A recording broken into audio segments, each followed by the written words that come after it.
You are given political power for a reason. And if you don't know how to use political power, why should you have political power in the future? Because people are going to think you don't know what to do with it. The thing that Democrats do, they gain political power, and by God, they are going to use every last measure of that political power to fundamentally change the government, fundamentally change culture and society. And we're sitting there going, well, we don't think that's really not appropriate, that we should be using political power to actually implement our ideas. Like, sorry, what the hell are you doing then? All right, folks, it is Tuesday. We're back to regular 5-day weeks, right? And Congress, by the way, they're back. That's right. They are here. The House is in session, making their way back in after 3 weeks back home. Unlike a lot of the folks in journalism, I actually like it when they're not here. It's better for traffic, and it's better that they're not creating laws. The media always likes to talk about they're on recess, and they're just not. They're at home actually talking to real people about real issues that are happening and not screwing up things with regulation. So I don't have a huge problem with that. But I digress. Donald Trump's in Washington, D.C. He's going to sit through a court hearing. I'm going to talk about that in a little bit. A lot to get to on the border. There's some new allegations about Fani Willis, that prosecutor down in D.C., that I want to share with you. The Secretary of Defense scandal, and that's kind of what it is still ongoing.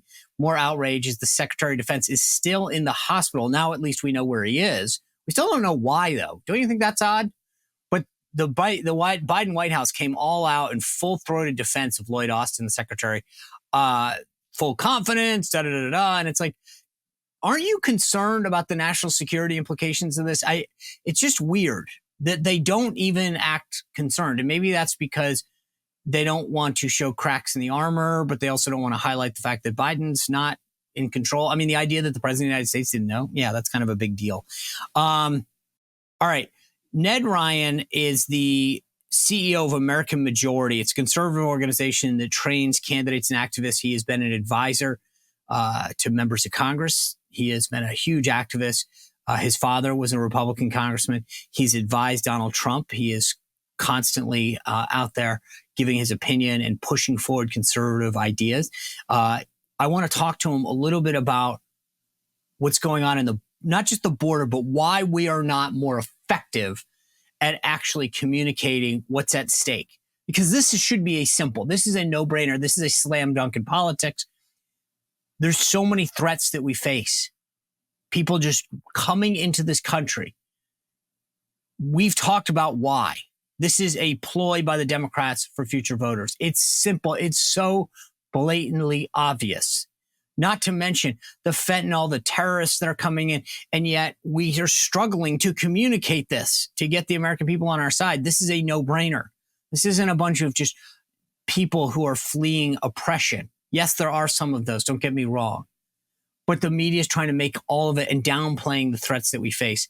Let me get into it with Ned Ryun, and then we'll talk on the back about why Donald Trump's here in Washington, D.C. Ned Ryun, thanks for joining us. Appreciate your time. Yeah, absolutely. Good to be with you, Sean. So let's start off. There's a headline in the Hill newspaper this morning. Let me read it to you for everyone. It says, Speaker Johnson faces conservative unrest over funding deal. Speaker Mike Johnson faces a daunting task in getting a deal to fund the government over the finish line amid strenuous opposition from conservatives in his conference. The House returns today from its holiday recess, and the big question is, how big is the shut down the border or shut down the government crowd? That's the mantra of a growing group of GOP hardliners, led most vocally by Rep. Chip Roy, who was on the show just last week, who want to insist on a tough new immigration restrictions as a condition for passing any new fiscal 2024 appropriations. With the top line spending caps now agreed to, that could be the biggest obstacle. So we have two different things going on here. We're trying to fund the government through the end of the fiscal year. Plus, There's a deal to try to link Ukraine funding to the border. Now, Chip Roy and others seem to want it all to be contingent on each other. Walk me through where you come down on all of this. I would argue if you're going to have a fight over funding and the border wall and immigration, now would be a really good time to have it, actually. Yeah. I think more Americans are starting to understand the absolute crisis that's taking place at the southern border, but I want to maybe highlight a few things to those that are watching and listening, that they need to understand what is taking place. I mean, the Biden administration has very intentionally gone out and obliterated our southern border, I would argue obliterated American sovereignty. They have, by the end of this first term, hopefully the last term of Biden, will have had 12 million illegals arrested at the border. Now, Mayorkas has admitted that 70% of those are being released into this country. And if you do the quick math, it's about 10 million people that have come in, illegals, to this country in the last 4 years. Why are they doing that, Sean? I'll tell you why they're doing it. They are hoping that by bringing these people in, they will turn them into patrons of the Democratic Party and turn them into voters. You get 10 million new voters, Democratic voters, into this country, in a country that's very narrowly divided. You could put Republicans into a permanent minority status in which Democrats, it's single party rule, they will do whatever they want. And the Democratic Party now has become absolutely consumed by the far left. This is the time to have the fight. This is why I'm horrified by what the Senate GOP, led by Langford and Tillis, are doing. They are not taking this seriously. They are not addressing this issue because Chamber of Commerce, whatever other interests are influencing them more than the American voters, but also their own self-interest. Sean, this is what I can't understand. For their own self-interest, for the interest of the Republican Party, for conservatism, all of that, you should draw a very hard line right now on immigration, the southern border, and say, we will not give you this anymore because we know exactly what you're doing. You're importing new voters in hopes that you will keep the Democratic Party in power and turn it into a single party country. All right, folks, think about this for a second. Do you think that Wall Street is lying to us when it comes to our investment and retirement opportunities? We know about the 401k. We know about IRAs, but there are other options available to us that offer a lot more stability, allow us to ride those ups and downs in the market, to know that we're protected. If you go to bankonyourself.com/Spicer, you'll get to see what I'm talking about. You will get a free guide that will give you these options. Did you know, for example, that the father of the IRA is actually saying that it's a failed experiment and that it should be destroyed?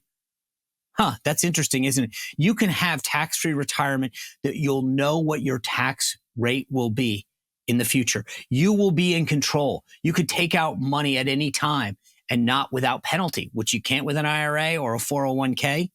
You'd have built-in inflation protection.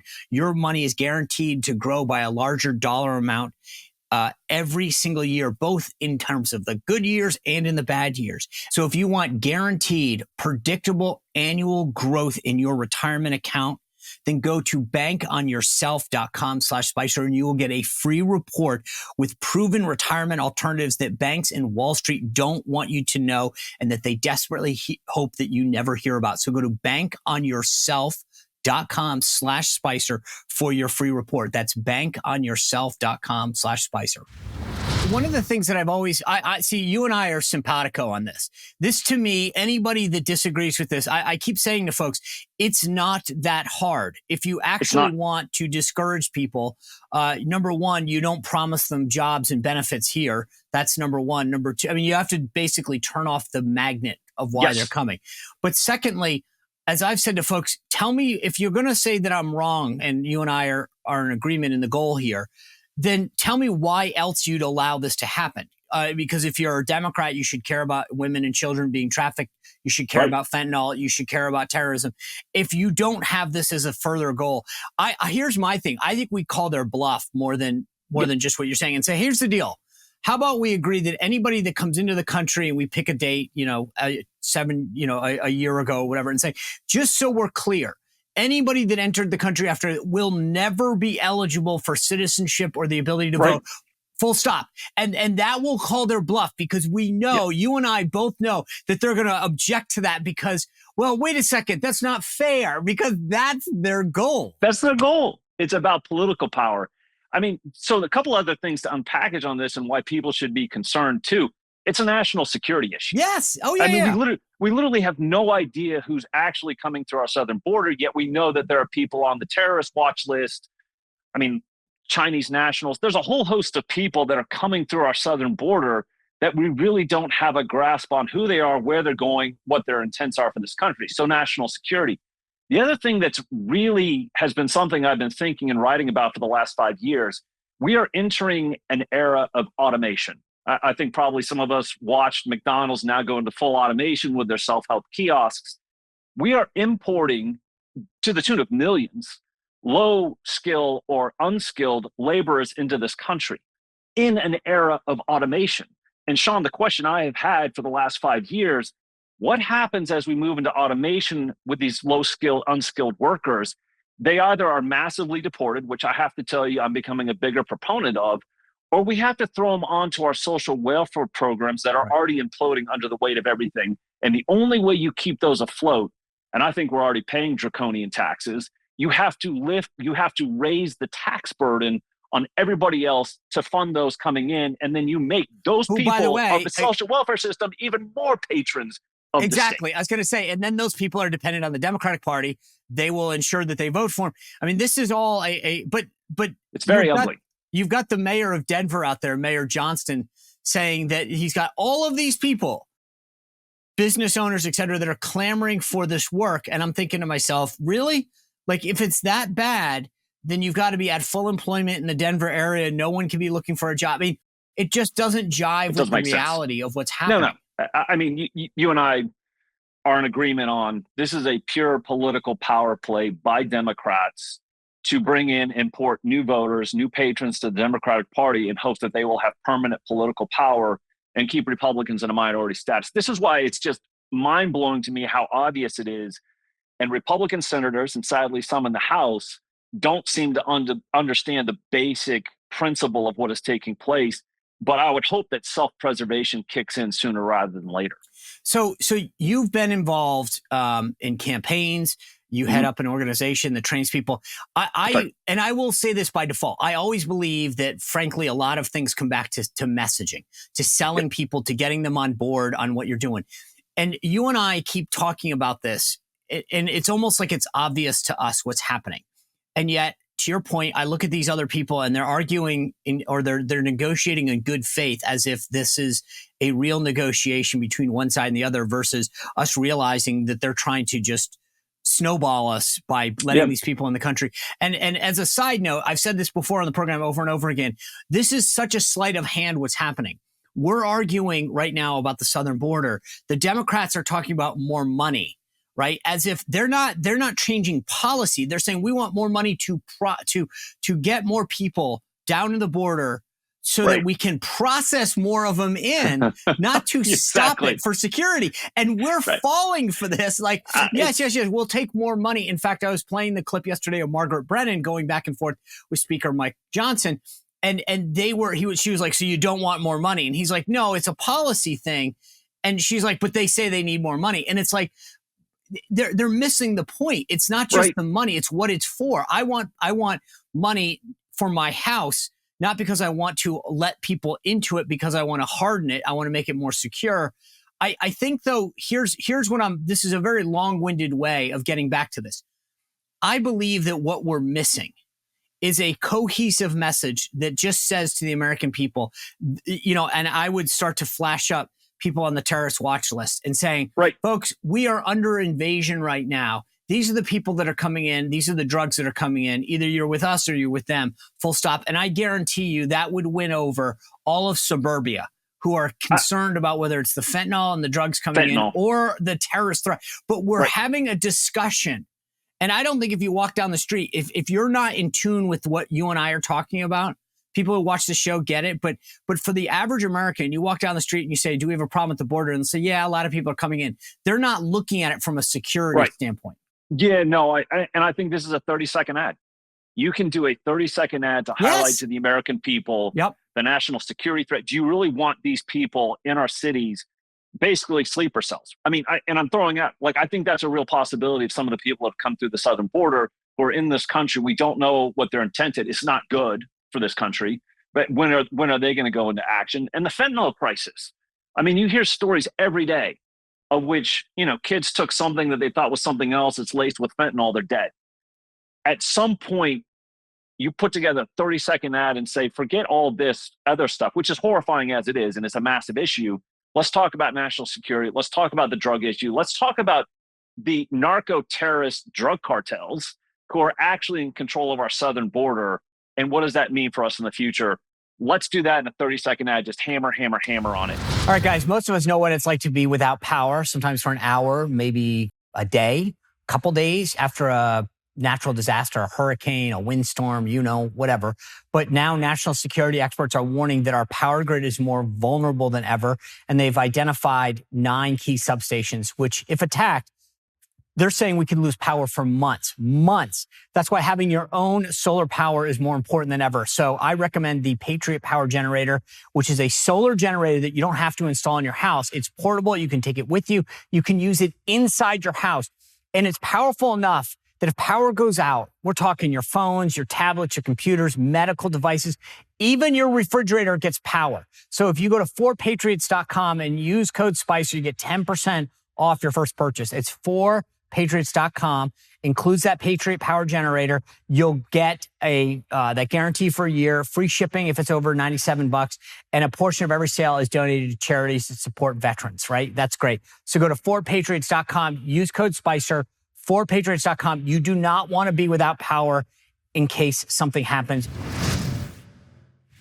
Really quick, I have to make a point. You just said something about words and using words as weapons and using them in such a way that I think Republicans have not been very good at. Democrats are very good at using a narrative and using words. I don't consider them liars. I think it's more insidious than that. I think they use words, like they'll use the word democracy. For example, they'll use the word democracy and try to get to the American people, say, oh, we're all for democracy. Well, democracy in their definition is not representative democracy.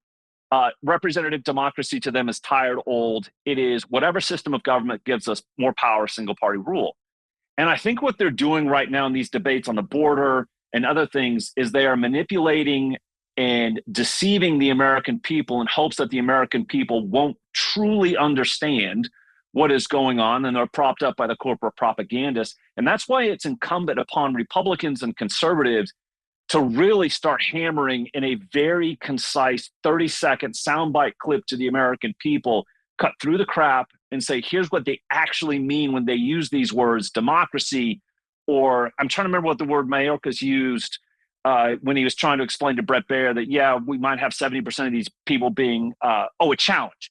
He said it was a challenge at the southern border. And I thought to myself, it's a challenge because you're trying to figure out, again, how to process more of these people in before the American people truly wake up and understand what you're up to. That's what you define challenge as. To your point about the words, you're absolutely right. I mean, when they talk about the people that are in this country right now in terms of DACA, right, the Deferred Action Program, they'll always make it sound like that these are 2- and 3-year-old kids that are just stuck at the border and got brought in over with a baby carriage through no fault of their own, when in fact, many of them are 40, 45, 50. I mean, like, this isn't a bunch of kids, but they tug on your heartstrings and say, these kids are here through no fault of their own. And it's like, that's not really what's happening here, but they want you to believe something. And that I talked to Doug Collins off air about this yesterday, that we're missing this idea that they think that all of these people are traveling up through southern Mexico because they're being chased by a cartel. And some are. And there are some real serious concerns.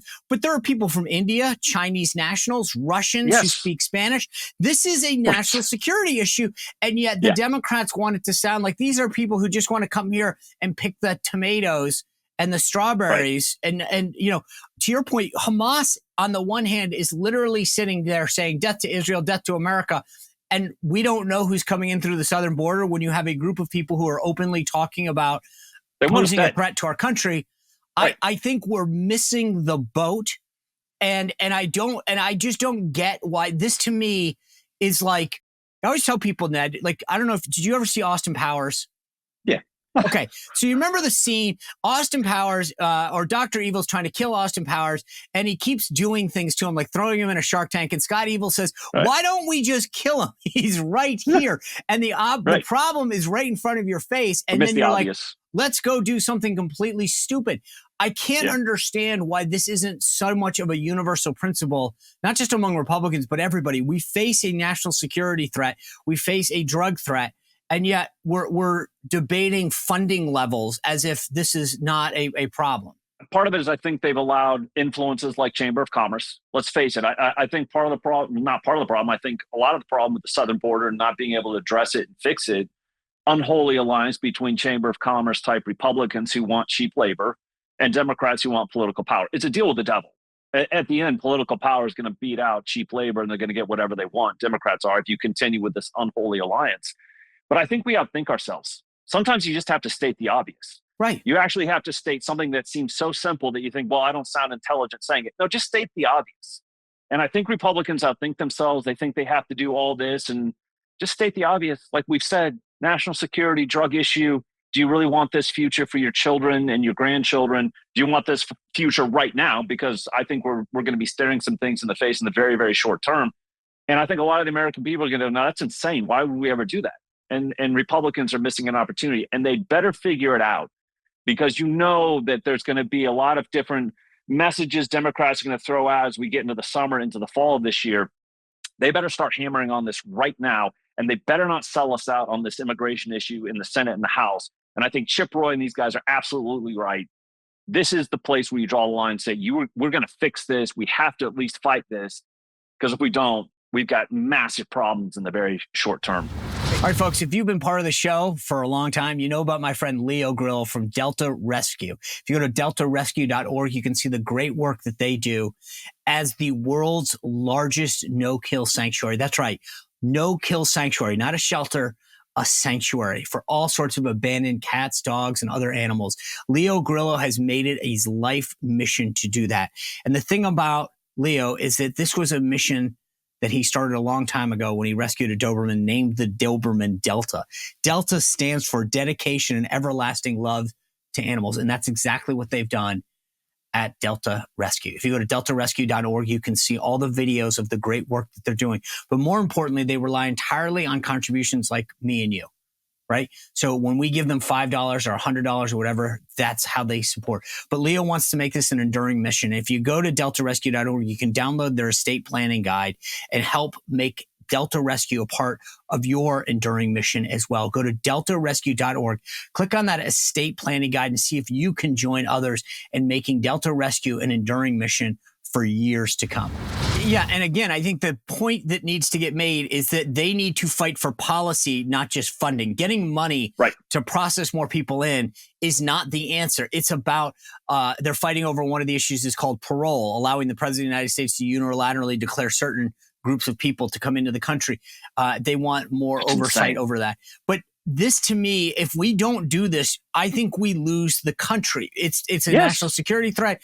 And to your point, you think about where they're coming in, by the way. I've started to think about this as you're talking. You know why I think they get upset about sending them to blue states when they come in? Because they want them to go to red states to flip them. Exactly, because they're like, we already control Massachusetts and New York. We need them in Texas and Arizona. We don't want we want these people to vote in states and get settled in states. And the other thing that's interesting, by the way, this was brought up the other day by Chip Roy, and I think it's critical for people to understand.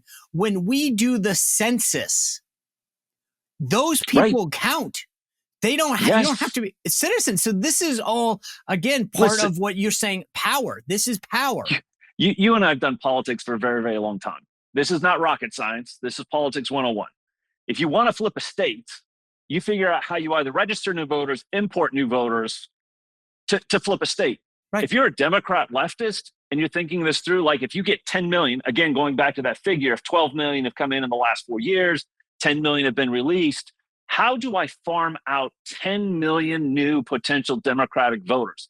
I send them to Florida. I send them to Texas. I send them to Ohio. I send them to key battleground states and go, oh my gosh, look, we just manufactured several 100,000, if not 1 million new Democratic voters. You'll never win a presidential race again, ever, for the next however many generations. Yeah. And it's literally the thing that I find fascinating about this is it's happening right in front of our face. And it's just, I know. And we're arguing over words. And I get a kick out of, you're right. I mean, Mayorkas is like, we have a challenge. Like, I don't even know the right analogy, but it's so laughable. I am 100%. I think these guys are absolutely right to go after Mayorkas and impeach him because he's so smug about this. And it's such a dereliction of duty. If you don't protect the people of the United States, fundamentally every government around, no matter where you are, but at the local, the state, the federal level here in the United States is to protect its people. And if you don't do that, then you go away. And I think that we need to impeach him and we need to send a signal because that impeachment hearing is a great opportunity for us to message why. I mean, it's a basic fundamental principle that you've brought up, that a constitutional republic, all power flows from the people. And they delegate that authority to their duly elected representatives to then form a government to actually protect and promote the interests of the American people. When the government officials are not actually doing that, we have a serious problem. And I think our government has been proactively not working on behalf of the American people. I would argue working against the interests of the American people. It's time that Republicans actually stood up and said, hey, we should probably find a backbone and fight this. And I think Mayorkas is a very easy starting point. Yeah. The thing that I love about my conversation with Chip Roy is that we've got to you said the word and I agree with it. I said it to Chip Roy. We've got to fight. If we keep sitting back and saying, well, this is the best we can do, then why have a majority? Why get elected? Why do anything? At some point, protect and defend the country. They all talk about the oaths they take. You mentioned democracy. They take an oath to protect and defend the Constitution of the United States. If they're not going to protect and defend, get out of the way. What's the point? No, this is the other thing, too, that's been one of my biggest frustrations with Republicans for probably decades, actually. You are given political power for a reason. And if you don't know how to use political power, why should you have political power in the future? Because people are going to think you don't know what to do with it. And this is one of my biggest frustrations, that this generation of Republicans, and hopefully the next generation, figures out how to use political power. You've been given it for a reason. It's to actually benefit the American people and fight on their behalf. And if you don't know how to use it, why should you have it in the first place? The thing that Democrats do, they gain political power, and by God, they are going to use every last measure of that political power to fundamentally change the government, fundamentally change culture and society. And we're sitting there going, well, we don't think that's really not appropriate, that we should be using political power to actually implement our ideas. Like, sorry, what the hell are you doing then? And this is part of my frustration, real quick, Sean. Yeah. I think there is this conservative mentality in Republicans and conservatives that somehow we're conserving something. You're not conserving anything. And that's why I've kind of gotten to the point where I really don't like the word conservative. I just don't like it, because I think it's a sit back. It's not very proactive. I call myself a restorationist, and a restorationist wants to restore what was the republic, how government's supposed to work. It's far more proactive. I'm tired of the word conservative. I think it just puts you on a defensive stance. I think we need to start thinking about how we're going to be far more proactive with the political power we've been given to actually restore what was. Yeah. Well, I'll be honest with you. I don't disagree with your point. I just think to some degree, I'm less worried about titles and worried about actually doing right now, because if we don't do the thing that I find really fascinating about this is so many times in politics, there's an expression, if you're explaining, you're losing, right? Yeah. So when we go through a Medicare fight and we talk about slowing the rate of growth, or it's a tough argument to make, because it's not as simple as let's just preserve these benefits, right? People get that. In this case, we own the simple. This is not a tough discussion to have and say, do you want to be protected? Do you want to keep drugs out of your community? Do you want to keep terrorists out? I was having this conversation with somebody last night about the themes. And I fundamentally believe elections always come down to two things. Number one, economic security, and number two, personal security. And personal security can be defined in a lot of ways, meaning, do you feel safe walking down the street? Do you feel that, we're going to be under attack? And I look back to 2004 when George W. Bush was running against John Kerry, and he conveyed a sense that I will keep you safer from the global threats that we face than this John Kerry guy. And for a lot of people in suburbia, that message resonated post 9/11. They thought, okay, this guy knows what it takes to protect us against potential terrorist threats, right? Yep. Right now, we need to just go out and say, we are under attack. The world is not a safe place. And we are the ones that are going to protect you against these threats. It's a simple argument that resonates, and it's what motivates people. It might be, I don't know. Some people might just say that it's not the way that we should face elections, but it's reality. It's reality. And so we own this. And I feel like we're all walking around looking for a solution when it's staring us in the face. And it's the simple one. It's the easy one. It's the one that resonates. Correct. And I think all that's really truly required is a simple act of courage by stating the simple. Sometimes that's a lot harder for these people than you and I would think, because they're afraid they're going to get attacked by their donors. They're afraid they're going to get attacked by the corporate propagandists. All we're asking is for a simple act of courage to stand up and state the simple facts of what's taking place and not sell us out. That's it. Right. It's a very simple conversation. Just show a little bit of a backbone, stand up and say no. I mean, sometimes the greatest acts of courage are just simply standing there and saying, no, we will not do this. We will not do this. Let's pivot for a second from the border to kind of what I came in with, because I do want to get you to weigh in on this. Right now, I think Mike Johnson is between literally a rock and a hard place. He has no majority to negotiate with. He has no votes. Awful job.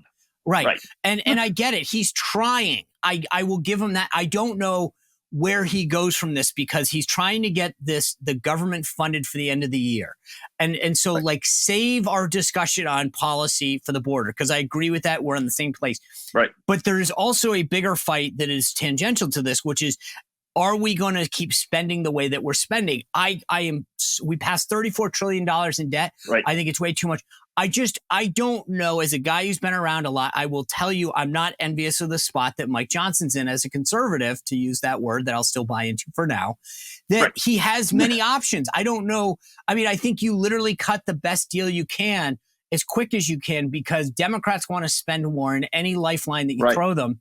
So what do you advise him right now? He's got to figure out, like the Freedom Caucus is saying, we got to keep clawing back money. And I get it. I'm with them. I just don't know how you get the votes then. Yeah. First of all, Speaker of the House, I have no idea how anybody in their right mind would ever want to be Speaker of the House. I mean, it's one of the most brutal jobs. I think it's the most brutal job in DC. That being said, I think you got to negotiate for the best deal with a very slim majority, right? You have to get some of these concessions. You're never going to get, I think the great thing about the Freedom Caucus is they keep on polling. At the same time, you know, politics is not the art of perfection, it's the art of the possible. What's the best deal you can get now with all these political realities, right? You have a very slim majority. I would argue, this is the thing that most people need to understand watching this, the majority of the House majority is not terribly conservative, America First types, right? It's more moderate to Chamber of Commerce types. So how do you actually get the best deal? Boy, I do not envy Mike Johnson. My advice would be, how do you get as much as you can out of Democrats, realizing you probably have a lot of people that are not the strongest votes that you're not sure of, and work on actually trying to get to a 20 or 30 seat majority in the fall election, so you can actually do something legitimate in the next term of Congress, and hopefully get the Senate back and the White House, so you can actually do something effective. Right now, I think the best option he's got is, how do I hold the line as best as possible and not sell us out? Last question for you, because I know our timer's up. We're down to 5 days before the Iowa caucuses. Where do you see this thing shaking out in terms of? I know the media thinks Nikki Haley's on the ascent. What do you think about what Trump needs to do in Iowa? Here's my take, just so you know. I think Trump needs to win by 10 to 15 points to make it clear that he's untouchable, then go into New Hampshire, win, and then game's over. But I think the media and big donors are desperate to claim that somebody else is the alternative to Trump. I think they're living in an alternate reality. I've seen nothing that gives me any indication that Donald Trump won't win by double digits in Iowa, that he won't go to New Hampshire, win by double digits, go to South Carolina, win by double digits. And I think effect will be, at that point, it's over. And then by March 5th, once he's won, the significant majority of the delegates, it's absolutely over by Super Tuesday. I think a lot of people are trying to create false narratives in hopes that somehow something catches on. Nikki Haley's a non-starter. I mean, she's a throwback to what the Republican Party was 20 years ago. Nobody's really interested in that. Ron DeSantis, to me, was always a mystery. What lane did you think you were running in, right? You can't run in the America First lane because you have the authentic originator of it. So why wouldn't people want the original versus you? Yeah. So I think Ron DeSantis was kind of on this quixotic, trying to figure out, I'm going to figure it out as I go along, was never going to happen. Yeah, I'm with you. I think he thought, I can't wait 2 years after being governor because that's when his second term would end. So I might as well go now. But you're right. He was right in that thing. Ned Ryun, I really appreciate you being with us. Thank you. Great time, Sean. Thanks. All right, folks. Really great conversation. And by the way, let me just pick up on a couple things. You know what Ned was saying about Ron DeSantis? I get asked about this all the time. And I think Ron DeSantis, I've said this before, is a good governor. He has led very strongly, taken on the woke corporations, Disney in particular. He's taken on transgender issues. He's taken on higher education. I mean, boom, boom, boom, boom, boom. A very solid job as a conservative, as a governor. So why is he running for president? Simply put, I don't think he had a choice. He would be out of office for 2 years for the 2028 nomination. And I think he just looked at it and said, you can't hope that I'm still remembered. What am I going to be doing for those 2 years to stay active? How can I stay top of mind? I won't be governor anymore, so I can't keep doing things. So I get it. He chose to just figure, hey, I'll barrel ahead and see if I can make the case. And I think he's done real damage to himself politically because of that. Because now I don't know how he does run in 2028. He might finish strong as governor, maybe, but he's lost a lot of political capital, not just here, but in Tallahassee and throughout Florida. These guys don't look at him like the strong, don't screw with me governor that he had gone into this race with. I just think that he's going to have a tough time now finishing strong as governor. And then where does he go? I don't know. We'll see. But it would be very hard to make the case that after you had all of this money, literally $100 million in a super PAC, that you blew it, especially coming after a strong reelect that he had. Anyway, going into Iowa, as I said to Ned, this is all about Nikki Haley right now. I mean, DeSantis would have to pull a feather out of his hat a rabbit out of his head, rather. Sorry, feather in my head here. Is it possible? Sure. They put all their money into the ground game, but there's no evidence in any of the polling that that's making a difference. You're just not seeing it. And polling is not perfect. I get it. And they've been wrong. But you would see something somewhere in one of these that shows that he was surging or growing, and it's not happening. Nikki Haley is, especially in New Hampshire. There's 2 polls out this morning. One shows a 20-point lead for Trump. One shows just under a 10-point lead.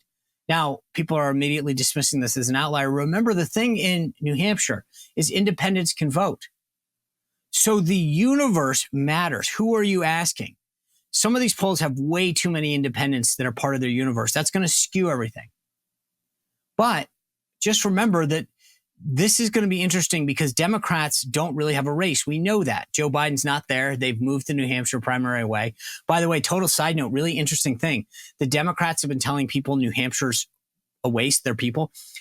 The Attorney General's office in New Hampshire sent the DNC a cease and desist letter saying that they are engaged in voter suppression.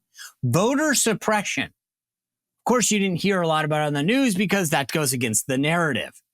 But the Attorney General's office in New Hampshire has told the DNC that they're engaged in voter suppression by telling them that their primary is meaningless. There is a primary in New Hampshire. It's the state law that they have to go first. Now, whether the DNC counts the delegates or not is a whole nother issue. But to tell people not to vote is apparently a violation of New Hampshire law, and the Democrats are engaged in it. I put it out on my X feed if you want to see the story. But I digress. If Trump wins big in Iowa, and I think he's got to win by more than 10 points, probably more than 15 to really shut out the DeSantis story for good. Vivek, I think, is done there too. Sorry. I just don't see him getting more than 5. Now, he does have a ton of personal money, so he keeps going. Then it all becomes Nikki Haley in New Hampshire. All of this big money, donor money, and all of the media narrative is behind her. We'll see. The other thing that's going on is Donald Trump is here in Washington, D.C. today for an appeals case about this immunity stuff. Now, there's 2 issues that the appeals court is dealing with. And this is 1 Republican judge and 2 Democrats, 2 Biden appointees. They are making the case that Trump shouldn't be dealing with this Jack Smith situation for 2 reasons. Number 1, they're claiming that the impeachment trial was the first time that he was charged with this stuff, and therefore he is immune from prosecution because it's double jeopardy. I have heard not one legal scholar of note saying that that this is a strong case. First of all, impeachment isn't a criminal court. It's a political tool. So you can't claim that you were charged with something. Secondly, the charges aren't the same. So I don't mean to be dismissive, but every single lawyer that I've talked to says that this is not double jeopardy. So that's going to get pushed aside. I don't think that anyone seriously think that's going to happen. The bigger issue is this immunity thing. Did Trump act in his capacity as president of the United States when he took the actions he did? And if he did, then he's immune from criminal prosecution. There's no question about that. The question is, was he acting as his capacity as president of the United States in the actions he took, or as candidate Trump? Now, look, I think he's got a much stronger case in a lot of these other issues that he's facing. The 14th Amendment case, you name it, right? The Fani Willis issues down in Georgia. But I don't think this is going to hold water. And I'll tell you why. I just think that the idea that you're worried about your own case, he was talking about his candidacy and the outcome of the election. He wasn't the president of the United States saying there are two candidates. I'm acting as president to talk about the secession of power. He was talking about himself, his own candidacy, and whether he won. That's clearly not in your capacity as president, at least in my opinion. But it keeps the clock running. It'll go to the Supreme Court, I'm sure. And what that means is that it keeps pushing this further and further away, which is exactly what the Trump campaign wants. This is a beat the clock strategy. And now Jack Smith is engaged in his own, by the way. So let's just be clear. Both sides are playing the game. The last thing, just as I'll tell you that is interesting, is I mentioned Fani Willis. There is one of the defendants down there charging that Fani Willis is actually engaged in an inappropriate relationship with one of the prosecutors, who they've paid $654,000 to. There's a big question about whether or not that says the court papers were filed for attorneys for defendant Michael Roman, a former campaign official for Trump. The documents contain a motion which claims criminal charges in the case are unconstitutional, and the papers seek to have the charges against Roman dismissed. An alleged romantic partner was employed by the Fulton County DA, Fani Willis, to prosecute former President Trump. This would be a big deal. So we're going to have to keep an eye on that as well. It says the Atlanta Journal-Constitution said that the prosecutor, this guy Nathan Wade, used Fulton County funds his law firm received to pay for vacations that he took with Willis. This should be pretty easy to prove. This creates a whole nother wrinkle down there. It never ceases to end, does it? Unbelievable. And by the way, tomorrow night, we're going to have this debate on CNN in Iowa between Nikki Haley and Ron DeSantis, moderated by Jake Tapper, a former Democratic Hill staffer, because the RNC has chosen to get out of the business. Don't get me started. We'll have all of that tomorrow for you. We're going to break it down, plus the fallout, what the RNC is saying about this now that they have abdicated their responsibility. Anyway, thanks for all your support. Continue to join the VIP community. SeanSpicerShow.com/VIP. We'll do live Q&As every week. I get your feedback. You give me ideas. I'd love to get your understanding of what you think, especially who we need more of. Always feel free to text me, 571-441-4991. Continue to rate us on Apple Podcasts, subscribe on YouTube and Rumble. Thanks for being with us. We'll see you back here tomorrow on The Sean Spicer Show. Well, if you enjoyed this content, make sure to like this video, subscribe, and click the notification bell to get more.